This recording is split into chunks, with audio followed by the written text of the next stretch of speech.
which flows with milk and honey. You're supposed to eat pomegranate, wheat, barley, dates, and other things.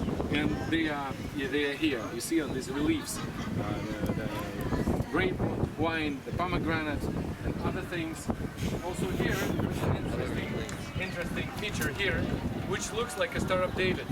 But back then, the Star of David probably didn't yet mean anything special. It was part of the decoration, okay?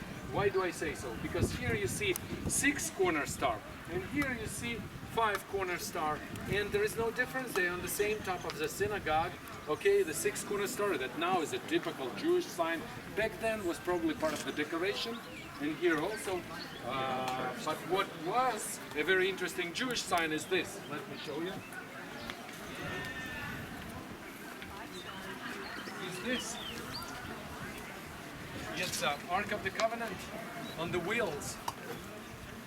Very interesting, yes.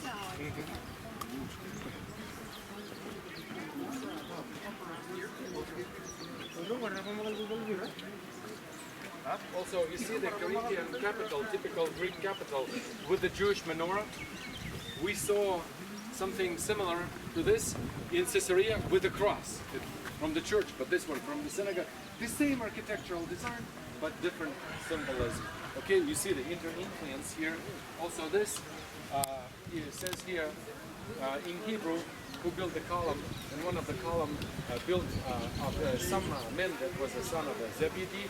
Maybe this Zebedee, who was Jesus' disciple, maybe the Jewish community continued to live here even after, you know, Jesus was ascended to heaven. They still continued to live here. We don't know exactly, but we know that the first community of the believers gathered here in the house of Peter's mother-in-law.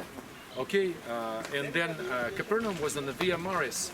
It was a Via Maris, and that's why there was a Roman garrison here, because they taxed all the caravans that passed, and that's why you know about the tax collector that lived in Capernaum. His name was Matthew, right? He lived here. There were Gentiles here that we know about.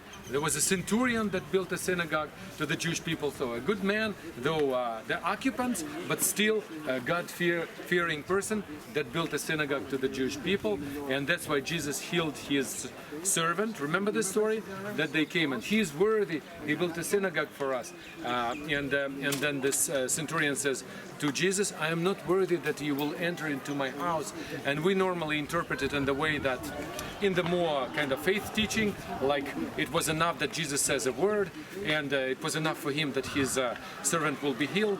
But here we need to take into account also as sensitive things between the Jews and the Gentiles, because the Jewish people did not want to enter into the pagan house because of they would be exposed to the idols, and that's why maybe centurion says, I'm not worthy, don't enter into my house because I know you're a pious, you are religious, so don't do that. Maybe this was the reason that the centurion said, don't enter under my roof.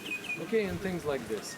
And there was also a synagogue later about the synagogue, which we're going to discuss, the synagogue, okay?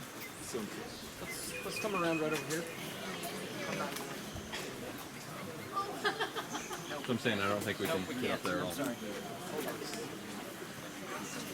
Here.